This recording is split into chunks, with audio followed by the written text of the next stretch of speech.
So I gotta say, I love the fact that I'm having to interrupt conversations that have started around, the first half of today. That is phenomenal. It really shows there's a lot of interest, and I think it also shows everybody's glad to see each other again. So, great job. We have a great panel for you. I'm going to hand it over to Travis Wofford. Travis, go ahead and take it away.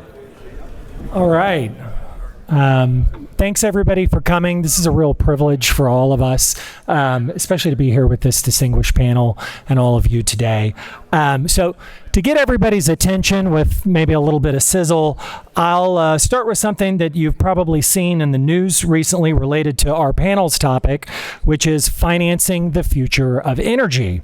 So at a House Financial Services Committee hearing last week, Representative Rashida Tlaib, a Democratic congressperson from Michigan, asked Jamie Dimon, the CEO of JP Morgan, quote, "Does your bank have a policy against funding new oil and gas products?"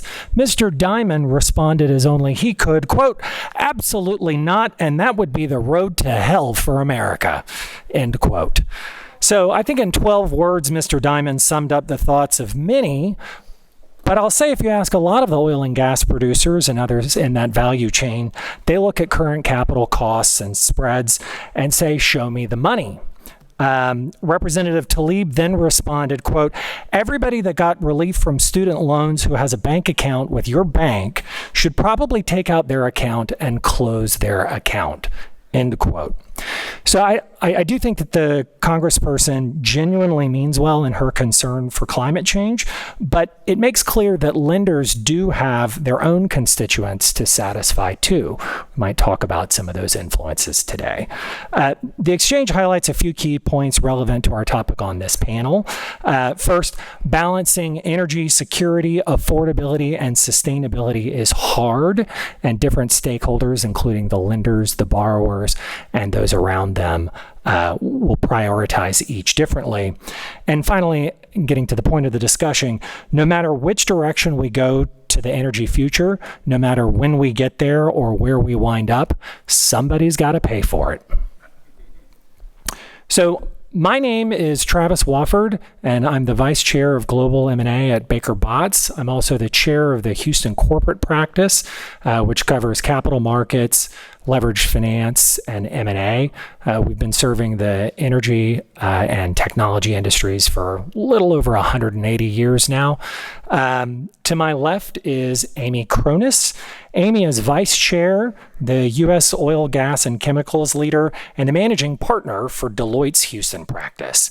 Amy has over 30 years experience serving public and private enterprises, from emerging companies all the way up to Fortune 500 companies, with a focus on oil, gas, and chemicals, technology, and manufacturing industries. To her left is Dawn James. Dawn is the Director, Global Industry Strategy for Energy and Sustainability at Microsoft. You may have heard of them. And also a member of the Board of Directors at Greentown Labs and an advisory board member at S&P Global's Carbon Credit Meta Registry.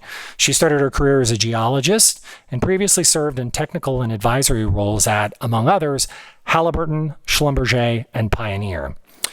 To her left is Stephen Miles. Steve, a Baker Botts alum, is a fellow in global natural gas for the Center for Energy Studies here at the Rice Baker Institute. His research includes energy transition issues related to LNG, natural gas markets, renewable energy, and energy storage. And Mr. Miles previously was the head of the LNG team at Baker Botts as a partner for much of his 35 years as a lawyer. To his left is Mari Salazar. Mari is the Senior Vice President and Regional Manager of BOK Financial's Energy Financial Services Group. She has over 20 years of experience providing specialized financial solutions to the energy industry, focused on lending, financial analysis, and portfolio management. She's been recognized for her contributions to the energy industry by Women's Resource of Greater Houston, Hart Energy, and Houston Business Journal. And last but definitely not least is Jeff Tillery. Jeff was a founding partner of energy-focused investment bank Tudor, Pickering, Holt & Company, where he spent 17 years in a variety of research and investment banking functions. Earlier this year, he founded the energy think tank Veriton, headquartered here in the Ion in Houston, with his partner Maynard Holt, where they have the evergreen goal of answering the question, what does the energy world look like in 10 years? So again, the topic of our panel today is financing the future of energy. How's the landscape evolving? We're lucky to have a diverse group of backgrounds here today to shed light on some of these topics. I'd like to start by having each of our panelists share their perspectives of where the current energy and financing landscape today finds us, the lessons that we're learning from these evolving times, maybe where the future of energy may go, and how the availability of financing might meet or fail to meet those challenges. So if you guys can hit all of those things in about 3 to 5 minutes, I think we'll be good. Amy, why don't we start with you? Sure. And so, as backdrop to our experts who are going to talk about financing, I guess I'll talk a little bit about the financial health to deserve that financing. And, the great news is we're seeing a period of big readjustment for the energy markets. As already mentioned in the previous panels, there's a real confluence of factors that's triggered this. The COVID-19 pandemic, geopolitical developments, underinvestment in hydrocarbons that have pushed energy prices to record levels, causing readjustment in energy markets, trading relationships, organizational priorities, and broader energy market narratives. So what we've recently found, we just recently put out a report, Striking the Balance, talking about that the industry's cash generation is running way ahead of the oil price cycle, resulting in nearly $793 billion of record free cash flows. And so, although current oil prices are at a par with 2013, 2014 levels, cash flows are 3 times higher. And that's really great. It's really something. So this is one of its healthiest periods with the lowest ever ratio, 20%, and one of the highest dividend yields, 6%, compared to other sectors. So what we're saying is oil and gas companies are going to likely to continue to prioritize capital discipline and shareholder payouts over undisciplined and inefficient growth. So as a result, which is what hopefully our lenders are very interested in, the global upstream industry is healthy, and it's projected to generate its highest ever free cash flow of $1.4 trillion in 2022. And then that was based on an average Brent price of 106. Year to date, Brent's about 98. So although oil prices, we've gotten that question a lot since the report came out. Well, but oil prices are lower now. Yeah, but even though they've dipped recently, we don't foresee a material impact on that free cash flow. It's going to likely remain north of 1.1 trillion, even if, say, Brent prices fell to 65 is an average. So remember, year to date, it's amazing. So that ongoing strength will partially offset the recent fall in oil prices, while strong dollar will support free cash flows. So I'll get into the implications of all that, what we can do with all that cash, but then I'll turn it over to others. Okay. Yeah. So speaking from a standpoint from the private sector and thinking about what Microsoft is doing right now around funding, we have a $1 billion climate innovation fund. And that fund is specifically used to target both nature-based and tech-based solutions. We're focused really on investing where capital is needed around climate solutions that not only meet the standards of starting new areas of innovation, but also what it means around climate equity and ensuring that developing economies and underserved communities also benefit from climate solutions. We're looking at really accelerating growth in areas of niche technologies, not just direct air capture, but other companies around building management solutions, looking at some of the green scale solutions for heating and cooling systems. And also we support not only directly funding projects and companies, but also where the technology capital is needed in some of these niche areas. I also work, like was mentioned, I sit on the board for Greentown Labs, and one of the things from private sector perspective is really focusing on how we're going to support the entrepreneurial landscape for climate technology. And this is really important not only from an equity standpoint, but also when we think about what's needed to solve the problem. The complex solutions come from that entrepreneurial landscape. And also being able to fund underserved communities and the technology that will most benefit them.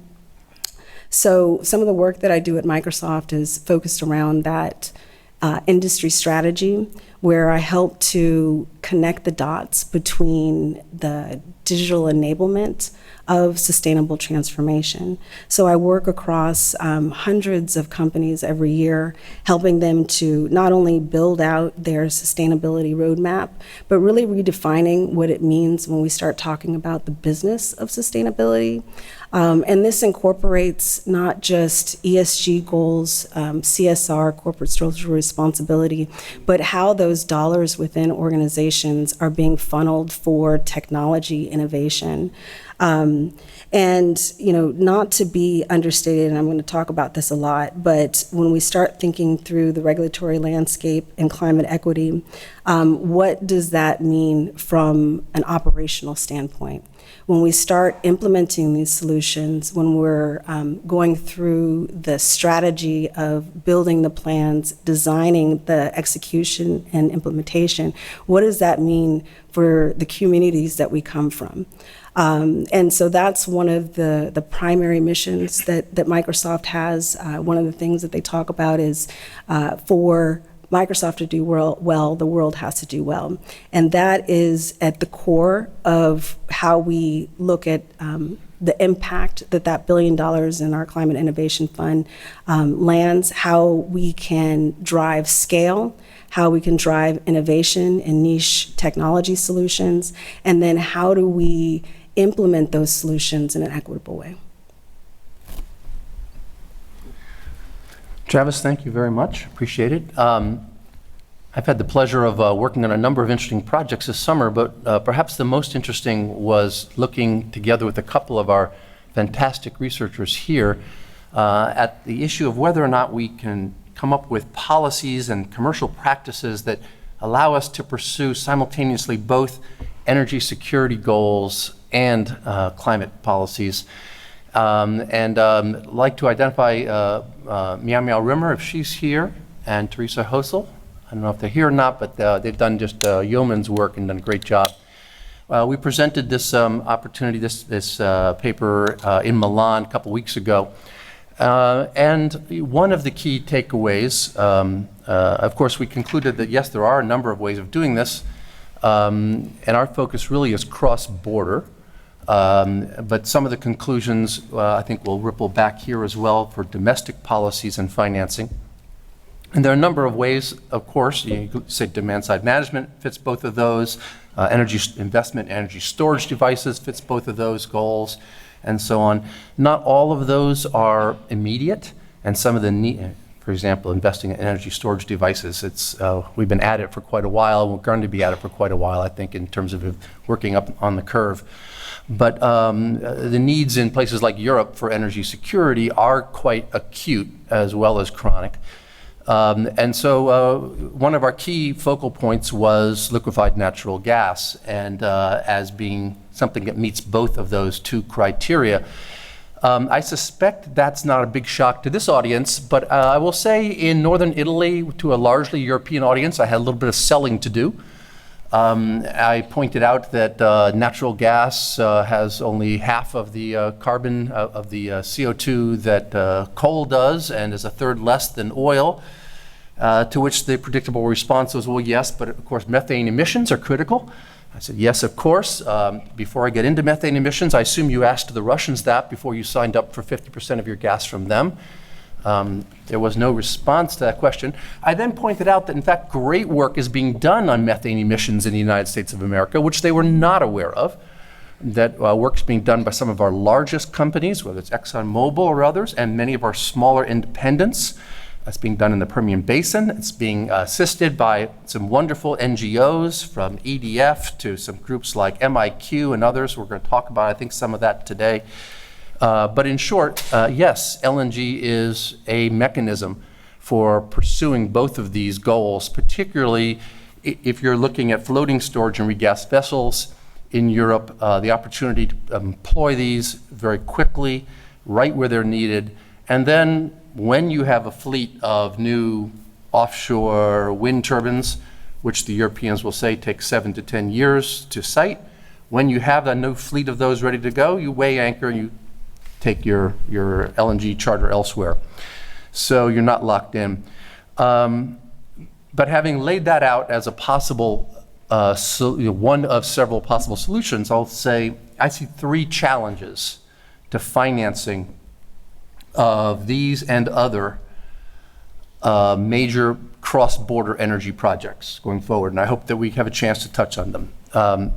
The first of the 3 challenges is that almost exactly a year ago at Glasgow, COP26, the UK, US, EU, about 20 countries agreed to ban all public finance of fossil fuel investments outside of their own countries.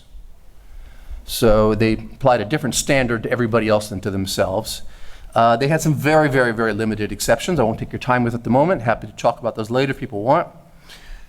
This was before the invasion, of course. Since the invasion, there's been some wavering, some waffling. Some have said yes, maybe. Some have found some exceptions. But just last week, a major European public investment bank said no, they would not fund an LNG project in Africa. They didn't say anything about not funding one in Canada, interestingly. So that is an issue, whether public finance is going to be there to help with these projects. And that's important, not just for the size of the amount of money, but because they often wear the political risk that allows commercial banks to come in behind them. The second is ESG itself, not because investors don't want ESG, but because there's no common metric yet for what the E is. And there's a lot of work being done. A lot more needs to be done, but some commercial banks say they won't lend to fossil fuel projects, but do. Some say they will lend, but only to midstream, not to upstream, because they don't want the carbon on their books. They'll take the steel on their books, but not the commodity on their books. There are many different standards of what the E in ESG is, and many great groups are working on this, including some folks of ours at Rice. And so standardization, transparency, and accountability are a must in their own right, but also for financing. And third, EPC costs with inflation going at 8.5%, interest rates up 400 basis points in 1 year. These are driving some projects out of the debt market at the moment, out of the bond market. We had a very public announcement of a bond deal being canceled here about 10 days ago. And this has to be addressed just in terms of the financeability of projects as well. So hopefully we can touch on some of those. Great. Mari?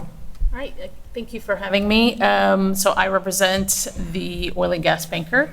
You're the good guy. Yeah, I know, I'm the fun one. So a little bit about BOK Financial. So our roots go back to 1910. We were founded as an oil and gas bank by producers in Oklahoma. And it was done that way just, again, to specifically address some of the unique challenges to lending to oil and gas producers. Fast forward to the 1990s, the bank was purchased by George Kaiser, who is an oil and gas man himself. And so when you look at the footprint that BOK has in energy, you can look at that the majority of our book is 16% of our portfolio is made up of oil and gas. Of that book, about 80% is upstream, 15% midstream, and about 5% energy services.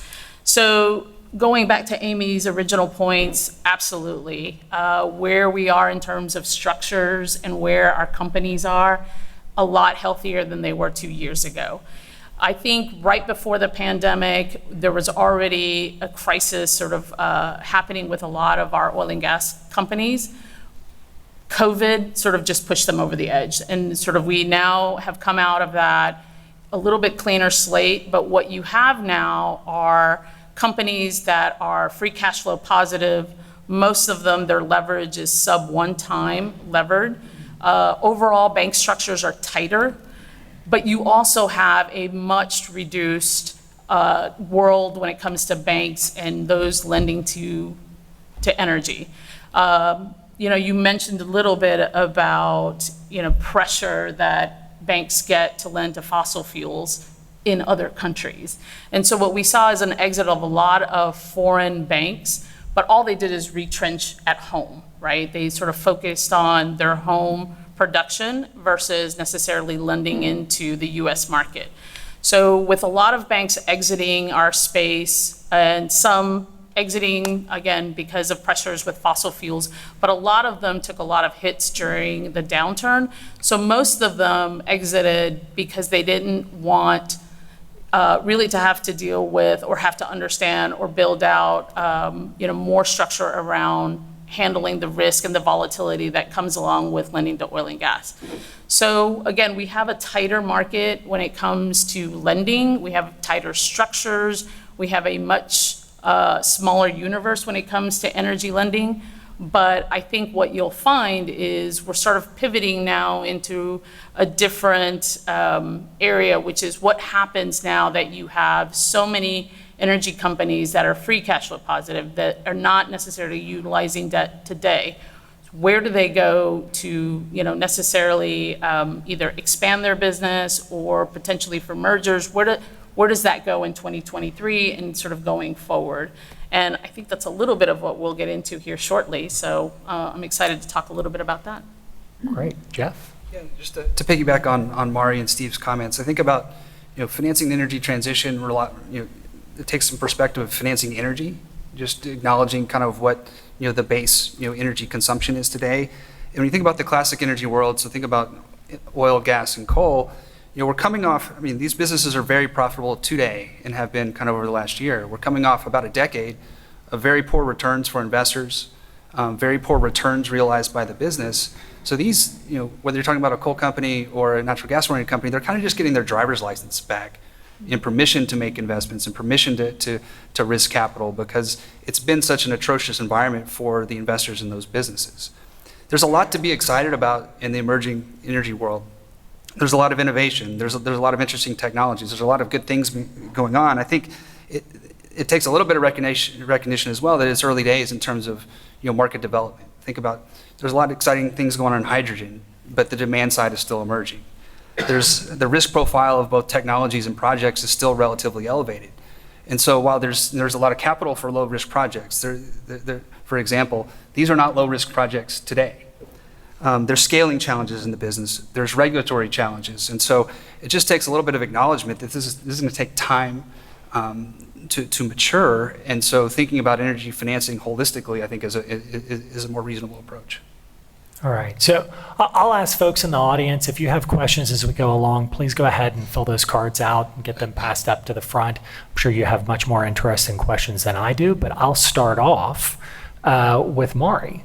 So, Mari, we heard Mark Finley in the prior panel say, basically because of the decline curve and depletable nature of oil and gas resources we're all familiar with, we need to invest more in hydrocarbon production to meet existing and near-term demand, even while we increase investment in renewable and storage growth. So, put another way, the need for oil and gas isn't going away anytime soon. I think the last panel made that clear.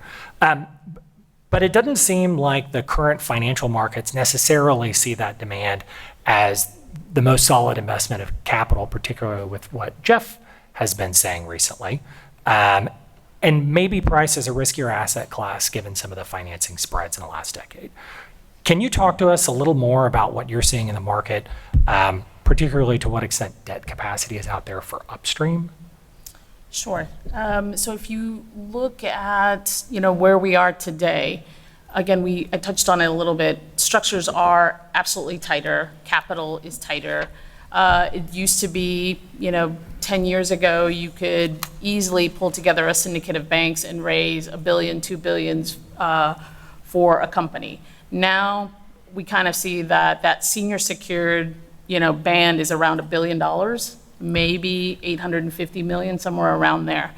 When we look at it from a bank perspective, a lot of the things that we're looking for, and I'll first talk a little bit about kind of upstream, and then I'll kind of pivot a little bit into ESG, is a project viable, right? When you are looking for, when I started my career, I started the traditional energy loan was a reducing revolver. So I would loan you money, and every month you would pay me down, and we would get to a point where, 6 months into the future, we would reevaluate you, and I would decide, do I raise your borrowing base again, or do we drop it? flash forward to where we are to, maybe 5 years ago, it was really a big credit card. And what we were allowing companies to do is go out, develop, acquire, make distributions, but really the payoff for a bank was at the sale of a company. And that's really how I got repaid. Where you are today, to a little bit of Jeff's point, is, people being in the penalty box for not being able to, one, return capital to their investors, but also not being able to repay their banks. So again, tighter structures today. Where are we going forward? Many of my clients right now, it's an interesting time because they are so free cash flow positive. Our debt is getting repaid. I would tell you, going over the last couple of years, most fundings were about 50 to 60% funded utilization under the lines. Now, it's probably dropping, and most of my clients, I will say, will be, 10% funded, being easily able to pay off the facility if they wanted to. Most of them have an untapped line, again, in case there are opportunities to be able to acquire someone else. But realizing that potentially that public market may not be there for acquisitions, that potentially there is a finite amount that can be raised with, debt. The line utilization is dropping more and more, again, to be able to have that flexibility going into 2023, 2024, where potentially they might be able to acquire an asset, a company, or potentially look at, more development. With regards to sort of ESG, I don't think any bank would tell you that's a no, or we won't fund those. I think for most people, it is like a pie, right? Today, fossil fuels is a bigger piece of that pie, but I think with innovation, with time, that flexes, and you have, the other pieces sort of become bigger pieces of that pie. Does it happen today? No. But where, from a banker's perspective, what we want to understand is that project feasible? How do we get repaid? Because again, I'm a senior secured lender, and my responsibilities are to my depositors, my shareholders, my investors, to my employee base. So again, finding ways to finance really comes down to, currently, is how do we lend to the fringes? We lend to the manufacturer that creates the blades, or the manufacturer that, necessarily provides a certain part for something. That's really where you'll see a lot of the lending going on. At least today, it is finding those unique lenders for those projects that maybe aren't profitable at the moment. So then if the traditional commercial bank and large bulge bracket balance sheet banks aren't funding some of this development risk, who's funding it? Who's coming in and stepping in for these things? Equity, right? It's equity and cash flow of the Yeah. business. Okay. Yeah. Okay.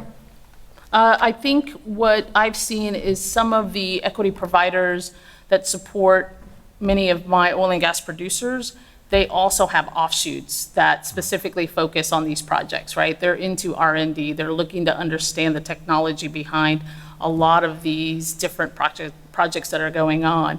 They may not be feasible, but they see that there is a future in that, and to not invest in it today, or at least start investing in it, would kind of put them behind. So I do think some of that just comes from, again, equity and investors and potentially, financial institutions that feel pressure to lean into renewables and ESG.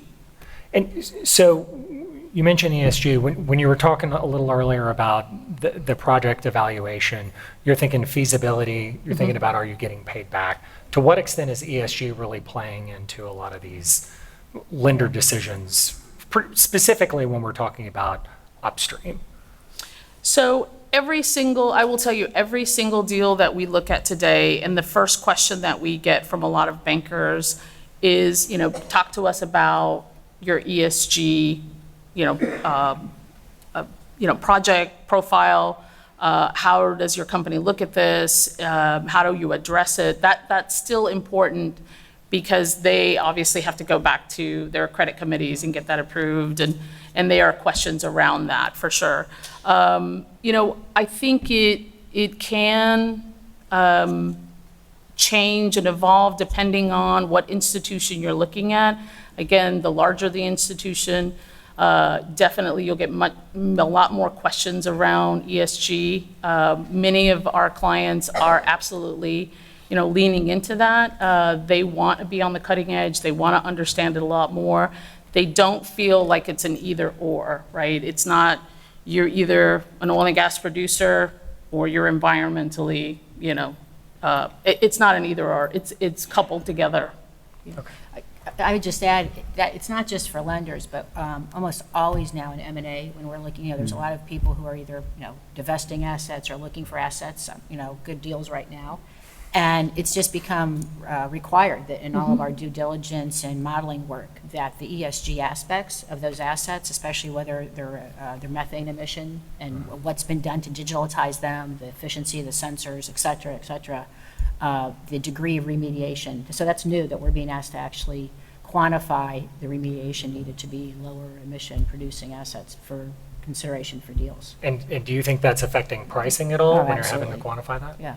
It's incredible what's being done in that regard. I mean, just really in the last 12 to 18 months, both by the groups that are establishing standards and by the industry themselves. So if we look at methane emissions, just a few years ago, the 2% figure was being bandied around as maybe that's sort of what's going on in the industry. Now you take a group like MIQ, not for profit. They objectively measure with meters, with trucks, with planes, occasionally with satellites. They have a scoring system, A through F, based upon 3 factors. What is your measured emissions rate? How frequently do you check? And what is your set of corporate policies? And if you have that 2% figure, and if you remeasure every year, and if you meet the minimum standards for corporate policies, you get an F. You have to be 40 times better on emissions now to get an A. It matters. ExxonMobil and others have signed up for this, and I'm sure it matters in the deals. I'm sure it's good, something you're going to see. So, Steve, let me ask you, we've been talking about upstream, but what about in these LNG projects, the mega projects, right? Like financeability of individual wells, that's one thing. Financeability of a train, like that's a totally different beast. There are a lot of other factors that go into figuring out, is this a bankable project? Can you talk a little bit about, with all of the developments that we've had this year, particularly over in Europe, are all of a sudden new LNG projects sprouting up like daisies, or is that not really the case yet? Well, it certainly is the case here in the U.S. that we have potential projects sprouting up like daisies. More than half of the projects under construction that will come to fruition before 2026 are in the United States. And then following that, Qatar will, of course, bring on a big slug. But you have to go out quite some distance to find a lot of LNG being added anywhere in the world that's sizable, that's under construction, other than the U.S. and Qatar. Yes, I know there are bits in Mozambique and elsewhere. But overall, that's really the case. You fundamentally have, the challenge of you got to raise billions of dollars for these deals. And so I'm hiving off the upstream for a moment, and let's assume this is a tolling plant. Right? In other words, the customer is going to go get their own gas. The customer is going to own the gas all the way through the plant. They're going to own the LNG. They're going to have risk of loss. This is just steel in the ground. So now you've got to finance anywhere from $10 to $20 billion, depending on the size of the plant. It's a competitive market out there for debt. It's a competitive market for equity, and the biggest challenges I mentioned. 400 basis point increase, 8.5% inflation in EPC costs. These are some of the biggest challenges. There's demand for gas out there in the world. So it's doable, it's doable. Now, if you're going to reach upstream, the integrated project, then you get into the question of, will banks want to take the commodity risk and the carbon onto their carbon balance sheet? We got a question for the audience. I'll ask while we're talking about oil and gas. Are folks seeing bank regulators putting pressure on these banks for having so much oil and gas exposure, or is that not as much in the calculus at this point? I think you get questions, but there's no real pressure to say you have to exit X percentage or you have to be under a certain percentage. I think that pressure comes from investors in that particular bank, but not regulators per se don't put pressure on you to change a percentage. Now, again, they ask a lot of questions for sure, but. Okay.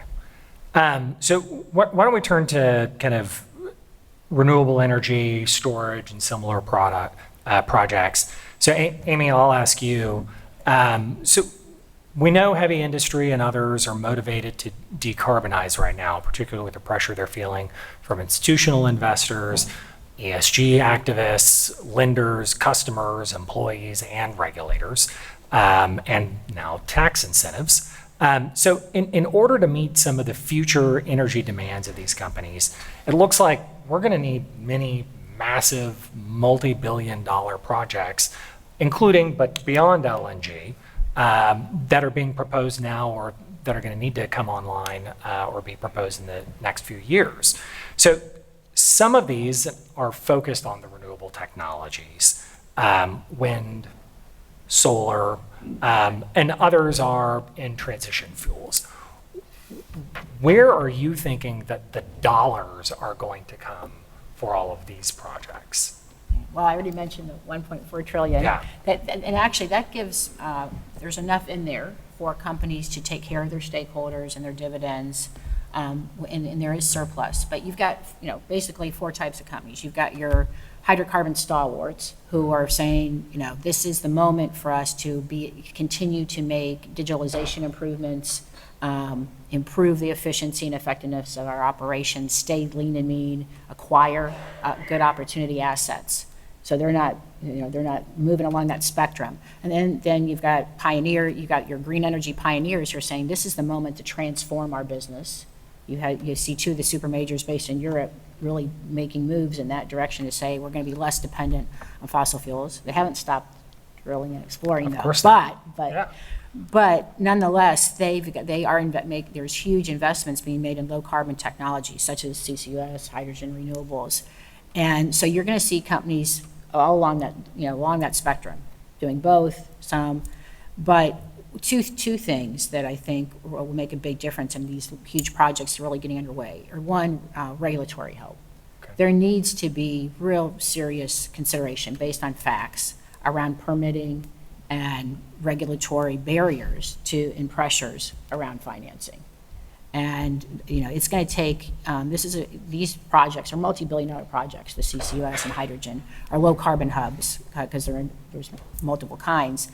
And it's going to take collaboration that we really haven't seen a lot in this industry before in terms of public-private, where you have to include not just local, state, county, federal bodies to help get these projects underway. There's a lot of wanting to do these projects, but not a lot of shovels in the ground, as I think Steve was referring to.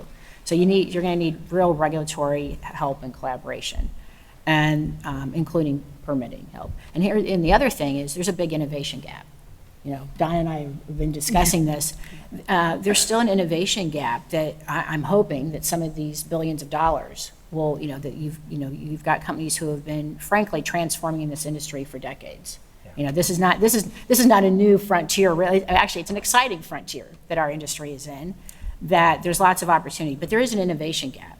We need more R&D, especially around, continued digitalization, going beyond just the obvious, the huge swathes of data that are now available that companies still don't have great transparency into. Their supply chains aren't transparent enough to get the data they need.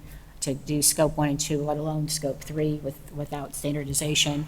And frankly, you need, I'm excited that I think we're going to see across all the spectrum, including with batteries and special materials, huge leaps underway, a bit more needed around quantum computing and chemistry and advanced materials.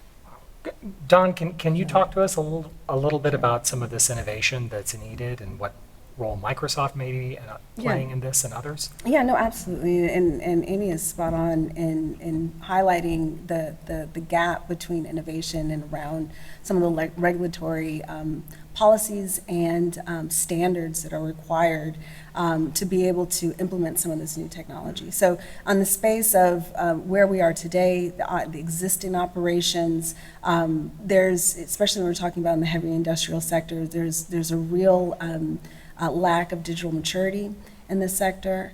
And what that means is that we don't have the data to be able to prove transparency, right? And when you start talking about supply chains, there's a major issue around siloed data. And still having a lot of that kind of data being collected from analog. So when you start trying to pull together what that means from de-risking the decision-making process to understanding what the emissions landscape looks like around value chain, you really do have these major gaps. So that's when we start looking at operations from an existing standpoint. And then from an innovation standpoint, there's also a huge gap, again, around regulatory standpoint, when we look at being able to put new holes in the ground for a different purpose, right? Right now, those things are, most of these projects are regulated by different existing acts, right? So like the Clean Air Act or just different acts that kind of currently govern how we're able to put things in the ground. And one of the things that I'm personally working on is how do we digitally model the molecule from acquisition, transportation, and subsurface storage, right? And so that we can actually prove that molecule, if we're talking about carbon dioxide, how do we prove that stays underground for a geologically significant period of time? What do those models look like? What does the regulatory ecosystem look like for us to prove that? Right now, organizations are having to build it on their own and then prove that science back to the government. I used to work in water resources for the Department of Interior, and that was one of the things that we used to research quite a bit, is how do we model that molecule of water when we sequester it from a waste management standpoint. We used to sequester wastewater.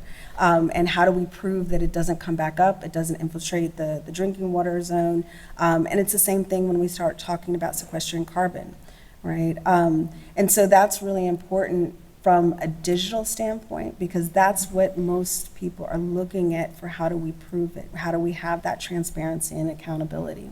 And then also when we're talking about just the landscape of bringing new innovation, new technologies, because as we've been talking about across all of the panels, there's an urgency of now, right? And there's a difference between when we have, we were talking about this earlier, when we have governments, when you look at the different kind of geopolitical landscape, governments that are run by engineers versus governments that are run by lawyers, right? So there's a difference between how innovation. No, it's great. I get it. Taking an ugly turn. I don't mean any offense at all, but there's a difference between the speed that innovation can take effect, right? And that's one of the things that I personally see. I see that here in the United States. Like I mentioned, the NEPA Clean Air Act, the Endangered Species Act, the Underground Injection Control Act. That specifically, when you look at the language around it, it's not necessarily physics-driven or physics model-driven. It's around the legal language of how this works, right? So the way that these acts are put together, that's all that organizations are using to navigate this space, and it's not supporting the science and the engineering required to implement the new technologies, right? So, so at Microsoft, you know, we span the spectrum of all of these issues. We look at it from the digital maturity required around existing operations. We look at how do we advocate for policies that spur innovation. We also look at it from how do we influence, you know, how do we influence kind of our sphere of connectivity, our customers, our partners, our supply chain? How do we change the way we work to influence the world around us? So that's a big part of Microsoft's mission. And then, you know, again, at the heart of how we address that is not only our employees, but also the people that are impacted by our sphere of influence, right? And it's really important for us to, as we're creating these strategies, reimagining our energy transition, because that's what we're doing. We're reimagining these economic structures to support this energy transition. We have to include the S in the ESG. And make sure that we're creating solutions that are good for the least among us, because that is going to be the criteria for success. I have a question. Oh, sure. Just to ask, is that transparency, is that what brings back investors and money back into sort of our sector, is being able to understand, you know, what really is going on from the molecule all the way, you know, to how do we finance it? Is that how you bring back investors? Yeah, I think it's, I mean, it's important. I think also just the business earning good returns is important for reattracting capital. So I think they're both important. Yeah, I'll just chime in that I think it depends on whose money you want. There are some people that are really focused on return. What is my total shareholder return, right? There are other people that are banks that are just like, I just want to get my money back. I've got to pay people back. There are even pension funds that say, I'm more focused on meeting these retirement demands than I am on ESG concerns. There are other funds that marketed themselves as being ESG focused, and if they do not meet those ESG demands, the SEC and investors will hold them to task. So it's really, who do you want to get that money from? Jeff, let me ask you, so we've been talking about innovation, some of the developments, and again, the future of energy, right? How is that actually getting funded? I know the Veriton guys, you guys have talked a lot about this. You're also putting money to work here. What does it look like at the different spaces for innovation and invention? Yeah, I'll end up oversimplifying, but I'd say, you know, one bucket of money is existing industry. So whether that's the large existing energy companies, you know, ranging from, you know, upstream integrated to power. I think bucket two would be kind of, I'd call them like project developers. You know, these are probably the bucket of money that is, you know, going to be most able to take advantage of, you know, IRA, of DOE loan program, et cetera, where it's put a little bit of money in, you know, lever it up, take full advantage of, you know, of tax benefits, and make a decent return. It's hard to scale that. You know, there may be buyers of it in the existing industry world as those projects come about. And I'd say some of the innovation, if you just oversimplify it and say software and hardware, so low capital intensity, high capital intensity, much easier to attract capital for a low capital intensity software business, much harder to attract capital for hardware in something that may be capital intensive. And you know, it's you know, you think about a software business, you know, with $10 to $20 million, you can probably figure out if it's going to work. You know, in a hardware, in a new technology business, you may be $100 million in and not have an idea if it really works or not. And so just, you know, structurally, we're over-incenting software and probably, you know, not incenting enough new innovation in new technology. And so is the funding gap there, well, is the solution going to be the government, like subsidies? We've got, we've heard a lot of talk today about the IRA and the changes that that's made in order to incentivize a lot of the technological and project development. I think government can be helpful. I don't think government really ultimately, you know, tips it over and really drives innovation. I think there has to be, you have to be playing for a prize, and and that's really profit motivation at the end of the day. I think it can be helpful, and I think it is helpful. I'm not don't want to be dismissive at all of some of the subsidies that are being put in place, and I think they can help. I think it's not so much a gap. I think it's really hard to, I think it was said in the earlier panel, if you want a quote transition today, there's not enough money in the world. If you want it 100 years from now, there's plenty of money. Where on that continuum are we, I think determines, how much of a funding gap there is or not. And it's just really hard for, there's lots of smart people, and it's hard to coalesce around a view in that. And I think that makes it even challenging to talk about it. If we're talking about, the world changing tomorrow, there's just not enough money in the world. But we will evolve. And so I think some of it is patience for the regulatory regime. You can't push a string, from attracting capital if there's, for example, in CCUS, not determining where that is your CO2 molecule taking up someone else's pore space. Until we figure all that out, how do you attract capital for a project that, may or may not happen? Carbon tax. Yes. Yes. Yeah. So thinking about that timeline and how we're trying to get from now, T0 to this future, which, we're not really sure whether that's, well, I guess it depends on who you ask. They're going to say, well, we need to be there today or yesterday if we're going to meet certain climate goals. Others are saying 2050. Others are saying, look, even that, it's just not realistic. We're not going to get there on the current investment horizon. I'd be curious to know, kind of to Steve's question earlier, with these ESG goals that are being pushed by a variety of stakeholders, how are those stakeholders' ESG focus actually affecting what you're doing? You mentioned earlier in the acquisition space. Sure.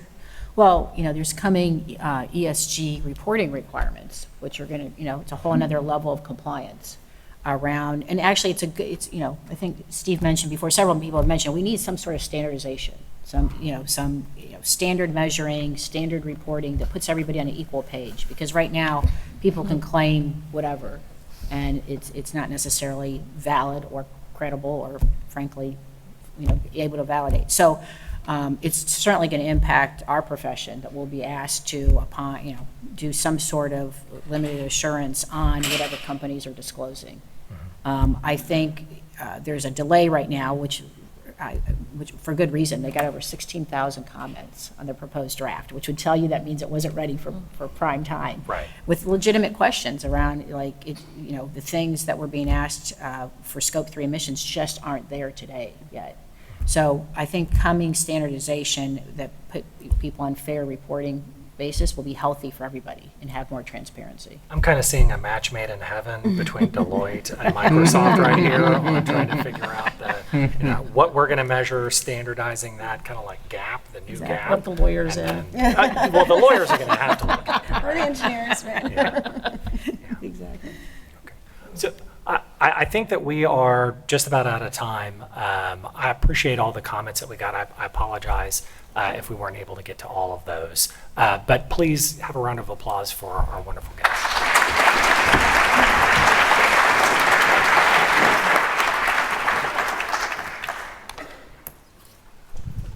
So that actually brings us to a close for today. I want to thank all of our speakers on this panel.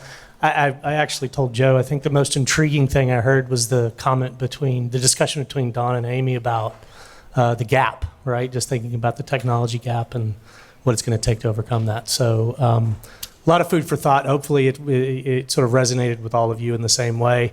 It's the only way we can come to solutions is by having hard conversations and identifying problems. But we will convene again tomorrow morning at 8:30. We're going to kick things off with Bobby Tudor and then launch right into a couple of panel discussions before closing about the same time tomorrow on the heels of I'm really anticipating this, what should be a great conversation between Ambassador Satterfield and Secretary Baker. So see everybody tomorrow.